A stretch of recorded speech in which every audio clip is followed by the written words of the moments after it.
Hey guys, today is top kitchen trends for 2020. Grab a coffee, let's go.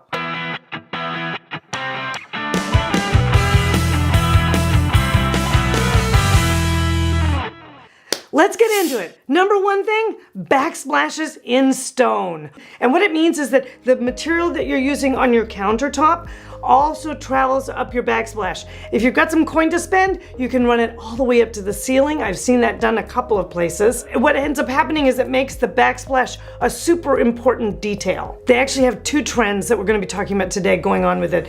But I love the marble all the way up the back, the open shell, and then the brick surround.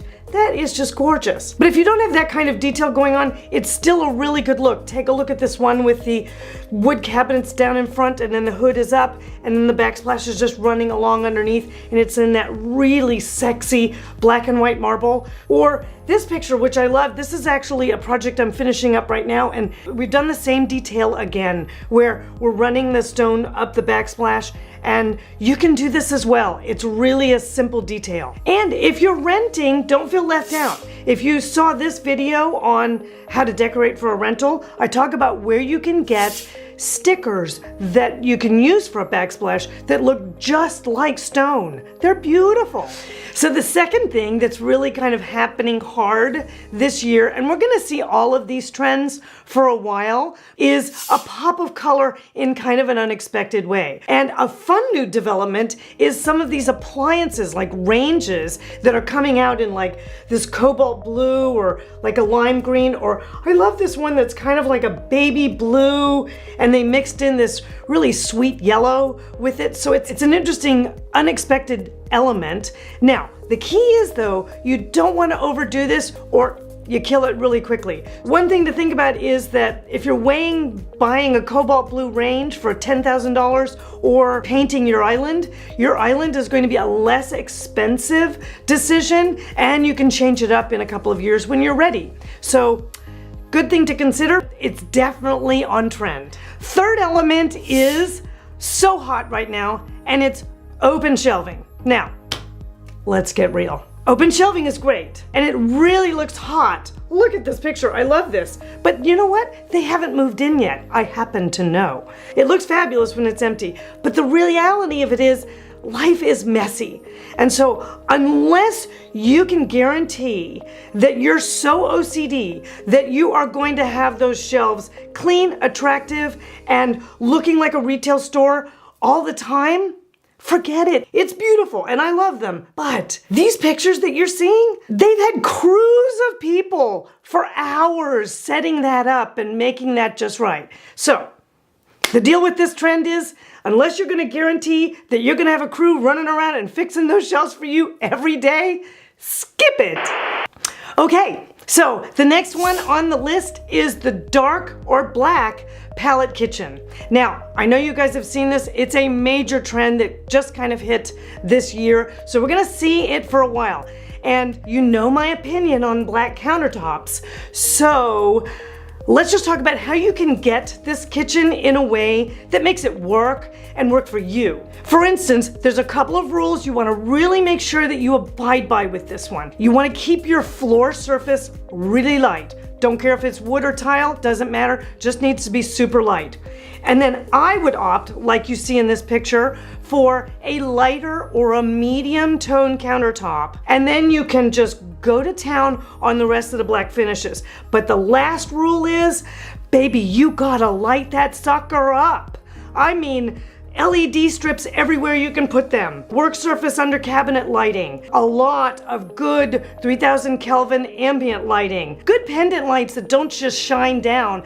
Let them shine 360 degrees. You need as much light as possible because it's still a working room and you need to be able to see what you're doing. And for all of those of you who are living with black counters right now, you know what I'm talking about. So I don't know if some of you may have noticed that there's something new in my office. This is the logo for our design club. And if you're not already on the list, go to lisaholtdesign.com and sign up. And I'll keep you posted on when all of this breaks. And if you're watching and you haven't subscribed and liked and smashed that button, what's going on? Get to it. So the next tip is fabulous hardware, right? Oh, Doesn't everybody just love good jewelry for their kitchen?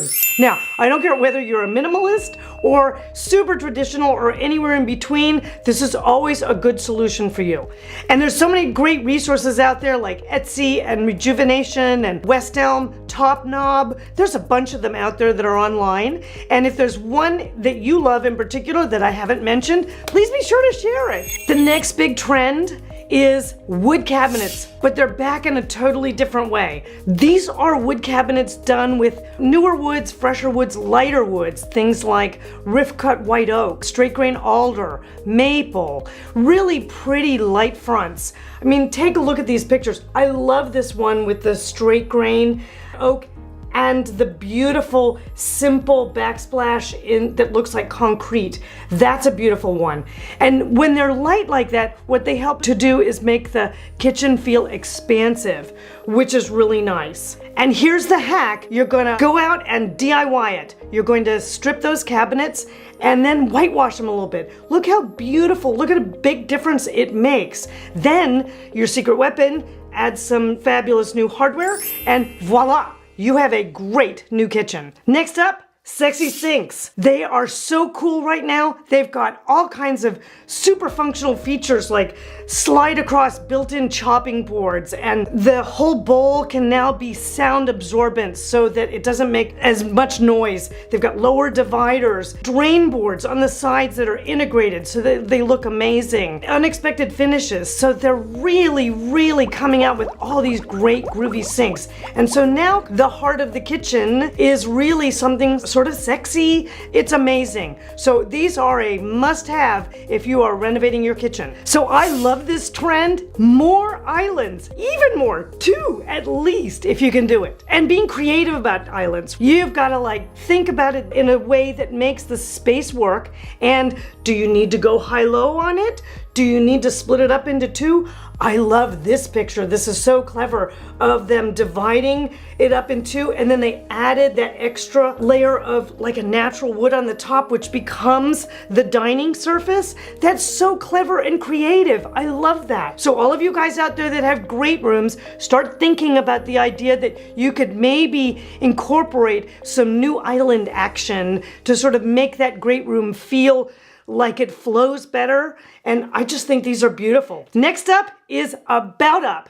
And I'm talking about taking your kitchen cabinets to the ceiling. This has been a detail like those stupid TVs on fireplaces that I have seen for years.